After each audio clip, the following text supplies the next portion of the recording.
نحمدہ ونصلی علی رسول الکریم اما بعد۔ حدیث میں ہے کہ عورت خود پردہ ہے اور عورت کی آواز بھی عورت کے جسم سے متعلق تمام امور پردہ ہیں، اور ایسی آواز جو مرد کو عورت کی طرف متوجہ کرے کہ لوگ اس کی طرف جھانکنے لگ جائیں، دیکھنے لگ جائیں، ان کی آنکھ اور دل کو متوجہ کر دے، درست نہیں۔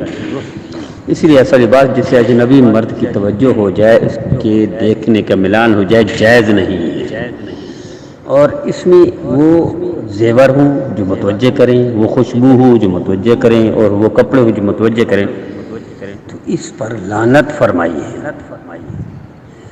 تو بلکہ لا یضربن بارجلہن، ایسے زیور پہننے سے بھی منع کیا ہے۔ تو میری التجا ہے، درخواست ہے کہ یہ جو بہنیں، ہماری بچیاں، ہماری بیٹیاں یہ اس طرح زیور پہنتی ہیں، اس طرح کے کپڑے پہنتی ہیں، اس طرح کی خوشبو لگاتی ہیں جو مردوں کو متوجہ کریں اور مائل کر ان کی طرف، یہ قطعاً مناسب نہیں ہے، اور ہمارے معاشرے میں یہ عام ہو چکا ہے۔ اس کی طرف توجہ دینے کی ضرورت ہے۔ میری بڑی بہنیں، میرے بھائی، ہماری بچیوں کو پرورش میں، تربیت میں، اصلاح میں توجہ دیں۔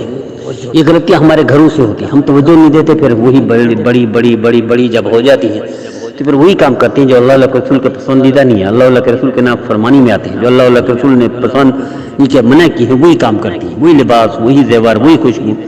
کیونکہ ہم توجہ نہیں دیتے، ہم اصلاح نہیں کرتے، ہم تربیت نہیں کرتے، اور غلطی ہماری ہے بنیادی طور پر، کیونکہ ہماری بچیاں چھوٹی بچیاں،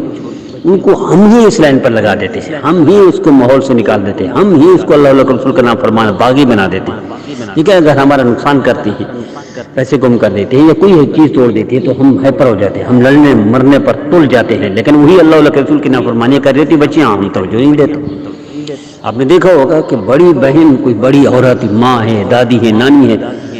فل شریعت کے مطابق ہے، لیکن اس کے نوجوان بچی ہو شریعت کے خلاف ہے، اللہ کے رسول کی نافرمانی کر رہی ہے، ان کے کپڑے، ان کا پردہ، ان کے زیور، ان کا خوشبو، ساری اللہ کے رسول کی نافرمانی پر ہے، تو برکت کہاں ہو، سکون کہاں ملے گا؟ تو آئیے طے کر لیجئے، میری بڑی بہنیں توجہ دیں، اصلاح کرے، تربیت کرے اور کنٹرول کرے بچیوں کو، یہی باغی بنتی ہے، یہی نافرمان کے، اور پھر عزت کا بھی جنازہ نکال دیتی ہے۔ ابتدا تو ہم کرتے ہیں، غلطی تو ہماری ہوتی ہے، کوتاہی تو شروع سے ہماری ہوتی ہے، تب جا کر یہ شرمندگی اٹھانی پڑتی ہے۔ تو آئیے آج کے بعد طے کر لیجئے، میری بڑی بہنیں اور بھائی توجہ دیں، ہم کہ ہمارے گھروں میں نافرمانی نہ ہو اللہ کے رسول، ہمارے گھروں میں باغی نہ بنے اللہ کے رسول، اللہ کے رسول کے ساتھ مقابلہ نہ کریں، شریعت کے ساتھ مقابلہ نہ کریں، نافرمانی نہ کریں سنت کی۔